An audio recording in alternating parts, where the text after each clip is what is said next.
two best teams in MLS back-to-back weeks, obviously 1 and 2 in the Supporters' Shield. Different players, of course, but how does San Diego look to pressure you and beat you differently than how Cincinnati would? Yeah, I would say different styles, different systems, but equally as effective in the way that they play. You look at Denki and Evander last week, Dreyer and Lozano this week, equally, in terms of quality, standout DP players in the league in terms of their contributions. And I think it's going to be a really good game. I think the 2 games against San Diego will be massive games for us, both home and away. And we're really looking forward to it. So it's obviously a new franchise team who've done incredibly well in their first season. And they've got something going there. And I think we need to go down there. We need to play at our absolute maximum. Hi, Coach. In the last game, you rolled out the back 4 again, even though it kind of shifted to a back 5 at times. This week, once again, trying to pick between the back 3 and the back 4 to play in this difficult game. How is the competition for places different depending on which structure you decide to use? Well, I think there's massive competition for places now. I think with everybody fit, we sometimes can't fit them into the training sessions, never mind onto the bench. I think picking a roster to travel tomorrow, there's going to be 3-4 players left behind, and that's never been the case since I've come to this football club. So that's going to be really difficult because the boys are all competing. We did an 11v11 yesterday, and it was the most competitive 11v11. The trainings have been really tough in terms of the competition between everybody. There is definitely there's a feeling of competition within the building. I think that's really healthy. I don't know. I think sometimes I wake up at night and think, how can I get all the attacking players on the pitch? And that means you could probably only play with probably one central defender, and the rest are just going to go for it. So we've got to pick a style and not a style. We've got to pick a system and a group of players that complement the way that we want to play. I think what we've shown this year tactically is we've been really fluid between the 3 and the 4. And I think when you look at San Diego, you look at Cincinnati, I think systems are going out of football. I really do. You look at Cincinnati last week as an example. You think they're going to play 5-4-1, 3-4-3, and at times they're a 4, at times they're a 3, or at times they're a 2. And I think systems are now going out of football. It's more principle-based work. The principle in how you want to play, the principle in how you want to defend, that's more important than a system, I feel. Coach, in terms of putting your strongest 11 on the field with 3 new additions during the window, is there how long do you think it takes for you to figure out, or for your staff to figure out what your best 11 is out on the field? Well, I think I've spoke to all the 3 new players this week, and there are arguments to you drip feed them in, and then I always go back to we've only got 8 games left, and there's no drip feeding, there's no waiting, there's no adaptation period, and I say to my staff that there is now no adaptation period for us. We can't use it as an excuse. Every other team have probably got 3 or 4 different new players in, and what we've got to do, we believe in our system, and we believe that we can just with the players that we've got, the players that we've profiled, the players that we've invested in, means that they should fit into our profile of team. Now, what do you get? You get to learn more about them when they're in the building. You see them face to face. There are nuances, and there are things that you can't pick up on Y-Scout or in conversations or on scouting. But without a shadow of a doubt, I think the players that we've bought in, all starting 11 players, all ready to go in and play, all want to start the game, and all fit into the way that we want to play. And I think that's why you have a recruitment process, is that you bring players in to fit the style of football that we want to play. And I think the 3 that we brought in do that. Hey, Coach. Sounds like all 3 guys clear to go. Are they? 99% is what Ned, I believe, mentioned. Nice. So out of 3, I thought. And just the cohesion. How is that going in implementing these guys and knowing that you're trying to peak at the right time, but you don't have that kind of time? Yeah, well, I think what I would say is that Caballo, Matty and Christopher, they're experienced players. I spoke to Felipe yesterday about a certain aspect of our game. And sometimes when you speak to a young player, you spend time, they ask questions, you then get them up to your office and you show a video. With Felipe, there's no BS. It's, yes, coach, done. That's it. Why? Because he's experienced. He's played at the top level. He knows football. He knows tactics. He knows what we want. And I think that's the level of player that we brought in. We brought in a level of player that you don't need to tell them to tuck in or to go wide or to roll out or to receive the ball in the half turn. In certain, they get football. They see space. They understand football. They've got good in-game intelligence. And that's what I feel we've brought in. I spoke to Mateus Rocas on the phone for, you set up a Zoom for an hour. And after 2 minutes, the call was dead. The call was done. He knew exactly how we wanted him to play. We knew exactly what we wanted from him. And that comes with experience. And so that means that I'm quietly confident that when they go into the team, they're going to be ready to play. From one Uruguayan to another, I noticed Johnson Rodriguez coming into the facility today. He's easing his way off of the crutches. Just how has his recovery from that season-ending injury been so far? He's doing phenomenal. We had a catch-up with the medical people, and like I say, it was quite a complicated surgery. One that not been done that many times, and I'd say that he is well ahead of schedule. He's doing phenomenally well for where he's at this moment in time. The road is still long, but I think what you see, once you start losing the crutches, that's one step done. That's probably the worst step, the crutches, because it hinders. We were at a family barbecue on Sunday, and it hinders how he is with his children and his family and his life. You're now seeing him coming in every day where now he can start swimming and maybe on a bicycle, and all of a sudden you just start chalking off the days. And we're giving him the best possible care. But what I would say is he's been an incredible professional, and I think I think he's doing really well. Profe, español. No, not today. Not today. Con la llegada de Rojas, ya son 3 nuevos jugadores que integran al equipo. ¿Hay más posibilidades, podría decirse, hoy de calificar a los playoffs que antes que no los tenía?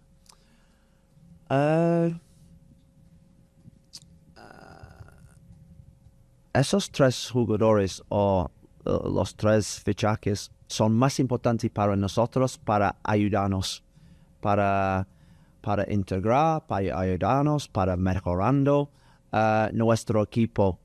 Tenemos un buen equipo, tenemos buenos jugadores en las 3 posiciones que Rojas, Caballo y Velde. En la posición de Caballo tenemos 4 centrocampistas buenos en esta liga, entonces es una competición para mejorar el nivel en nuestro equipo.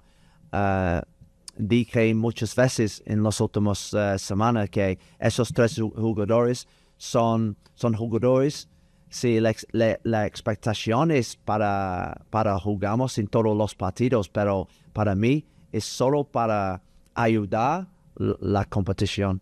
En las posiciones para nosotros son más importantes para ayudar, para mejorar.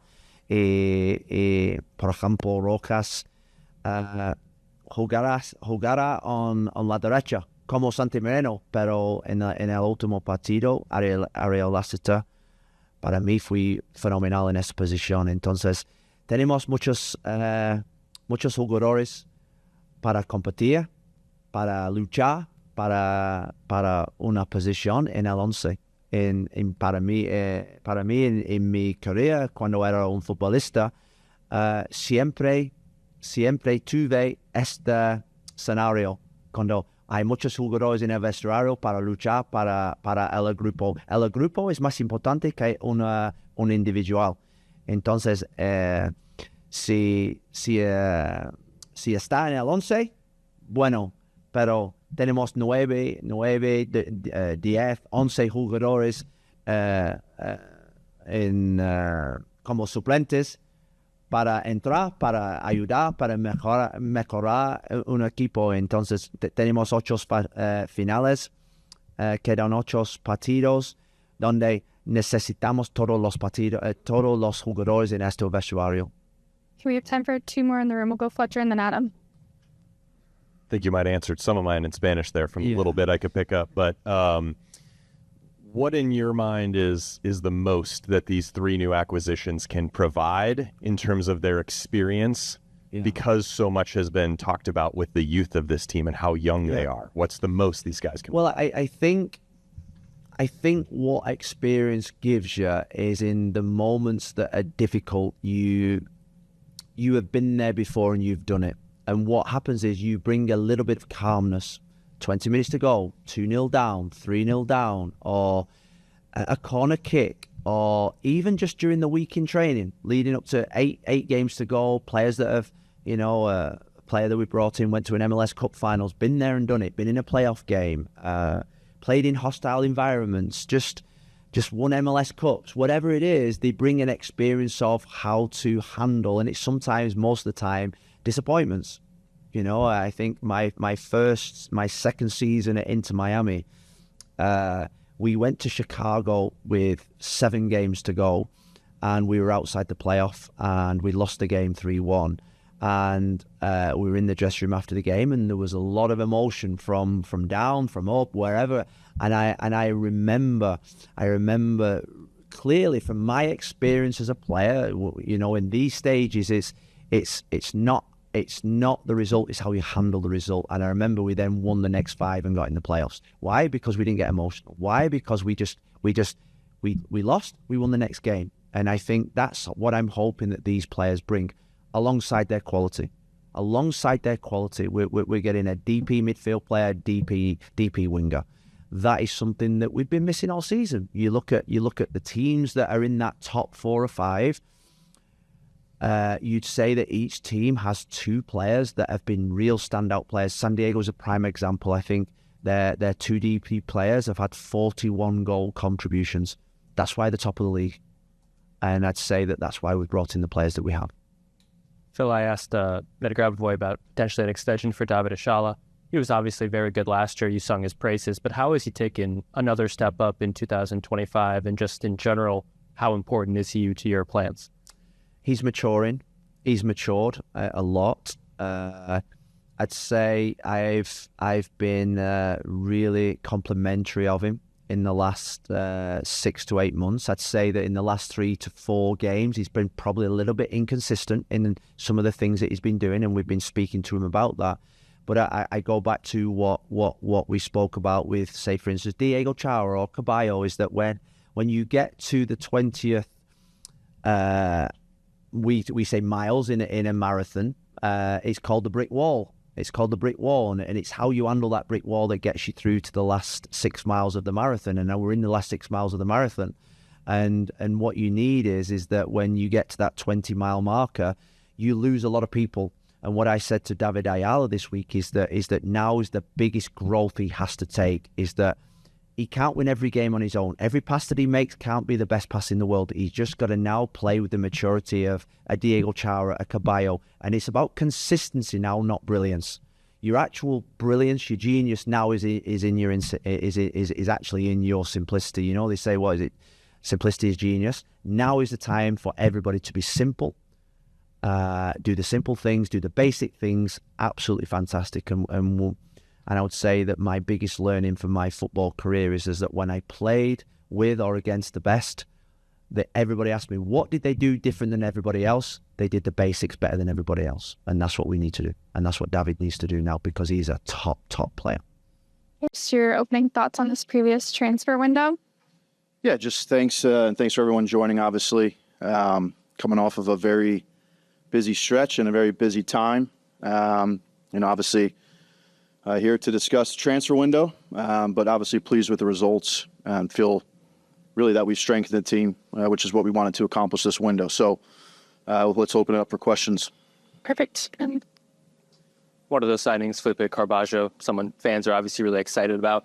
Can you give us a little more details on the short-term loan and from your perspective, what it will take from him and a roster standpoint to keep him around long-term?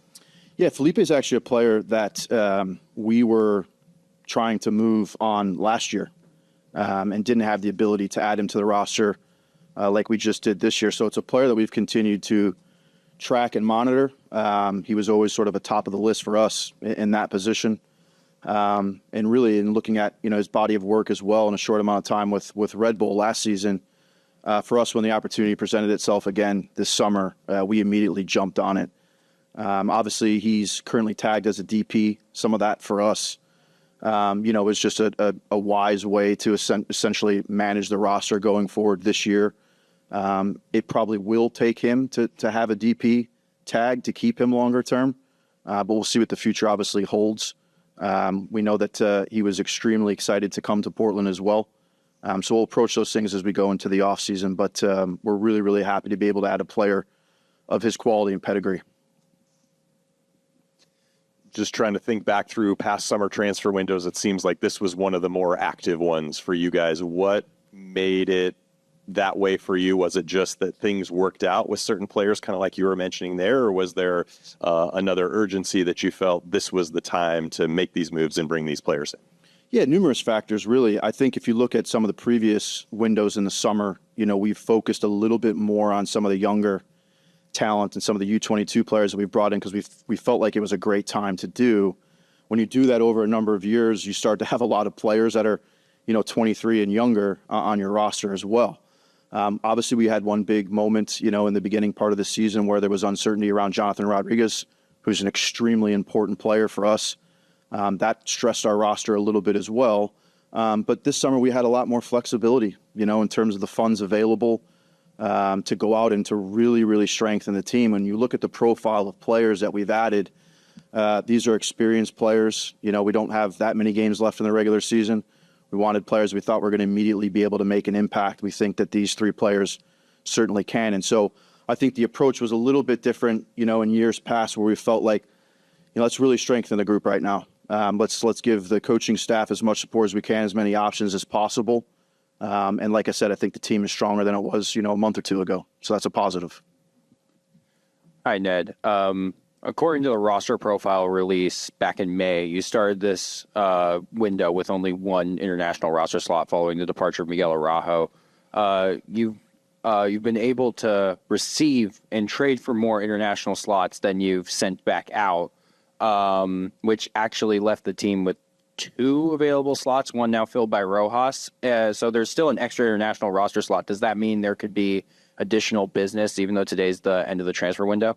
So we've actually used all the international slots. We had, an agreement with Miami that we would essentially be receiving a slot back in the summer. So we knew that we had one there. But then obviously for any new incoming foreign player, we knew that we needed to go out and obviously acquire an international roster slot. But, when you look at the funds available through some different moves and mechanisms, including a big sale in the beginning part of the year, we really, we've been in the most healthy place in terms of the funds available to be able to go out, be a bit more aggressive maybe than we've been, in years past in this window as well. Obviously, you've got a seizing any injury to a DP, like I said. So there was a number of factors, that sort of led us to these acquisitions. And obviously, we had to go out and acquire those international slots. Hey, Ned, you touched a little bit on the timing of it and why this was a good time to kind of go all in, so to speak. But can you touch on the support from ownership and what it took to get all of this done and just the state of the league and knowing that you got to pay in order to keep up? Yeah, well, look, I think, obviously winning is the most important thing. We wouldn't be here if winning wasn't the most important thing. And I think you go into a season with 30 teams around the league. We speak about the ambition of different clubs. You look at some of the moves that have been made. The league just continues to ascend at a rapid pace. And so for us, I go back to 5 or 6 years ago. What is our vision? And trying to put a model and a structure in place that's really going to define who we are and what we are. Now, that's come in a big, big way through support of ownership to invest and continue to reinvest.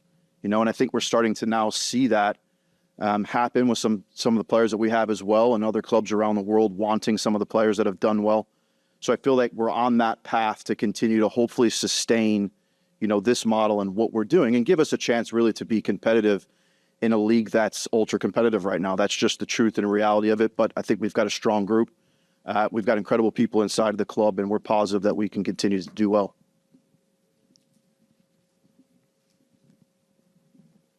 Hey, I know we're talking about the summer, but I'll ask about a player currently on the roster. Of course, David Ashala, a fan favorite, is out of contract in 2025 with an option for 26. At what point in the process do you decide on that option, and is there possible talks of an extension for him? Yeah, look, we as we turn the page here, and the window closes out for us, there's a few things that sit sort of at the top of the list with current players, that are on the roster.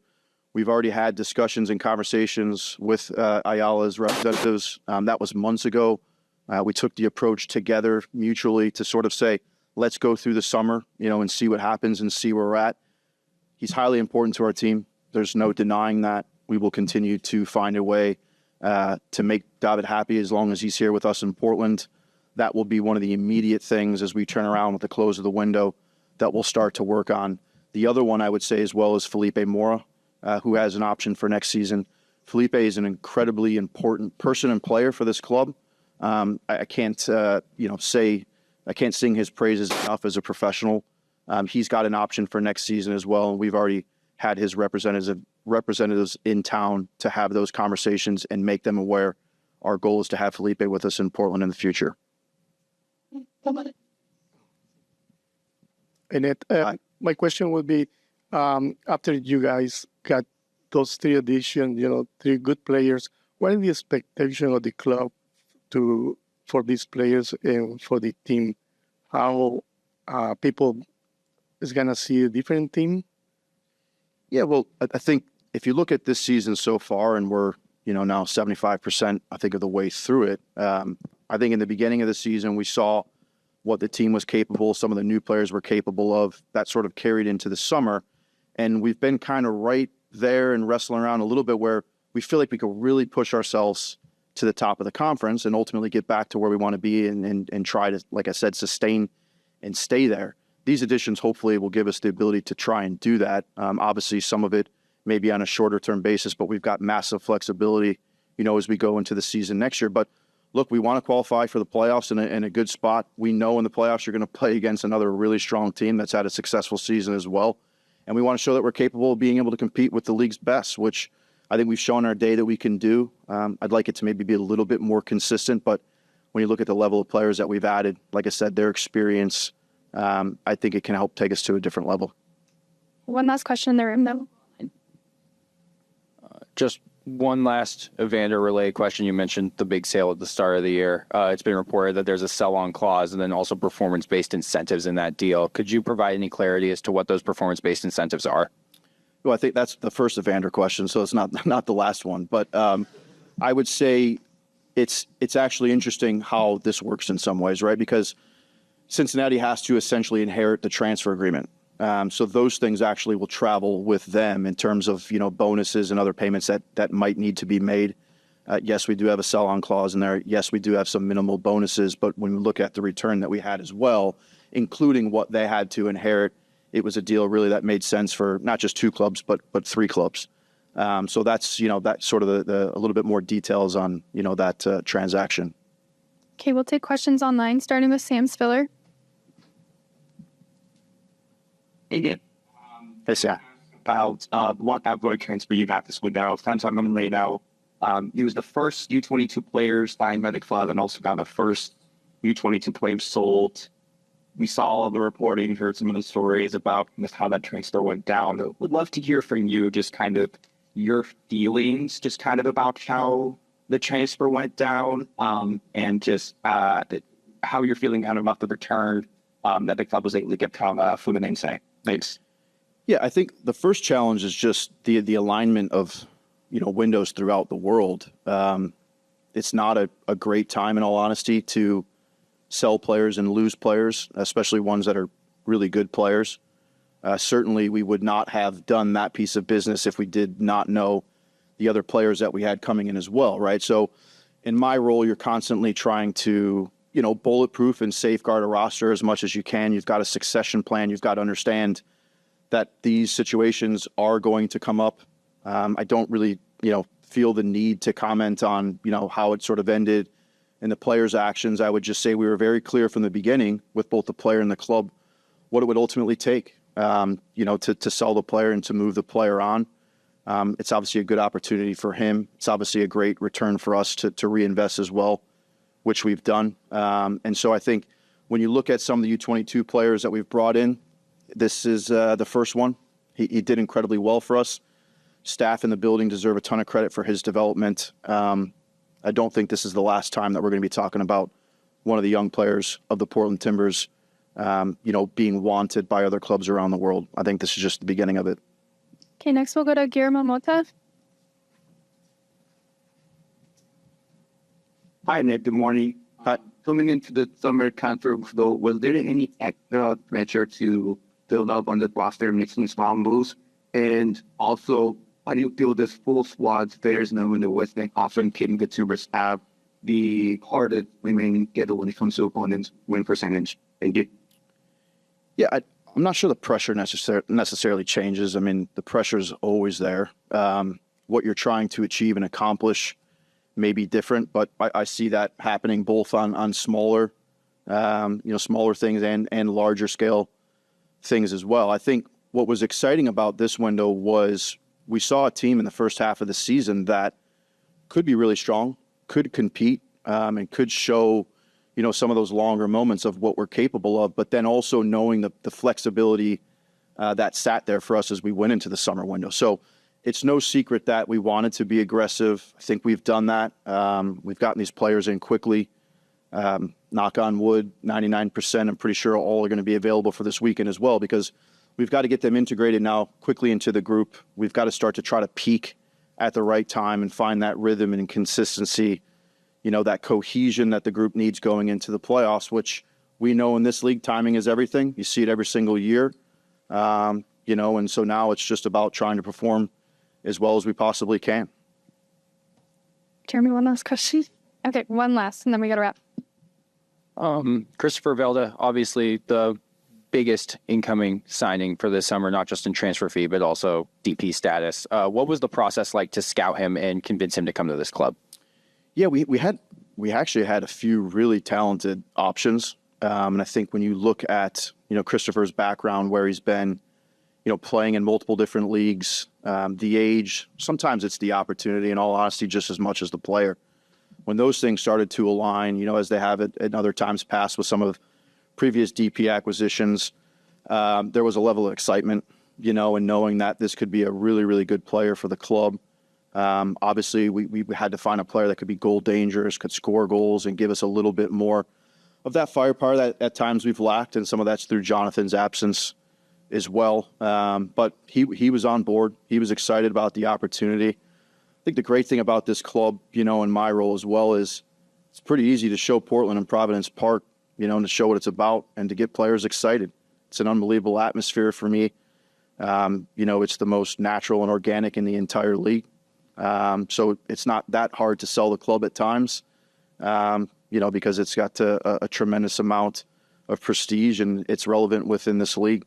So like I said, I think that there was a commitment early on, that we were going to be able to bring this player, and how important it was for our team. So I'm glad that we accomplished it in the end. Okay, we're going to wrap it there. Thanks for the time, Ned.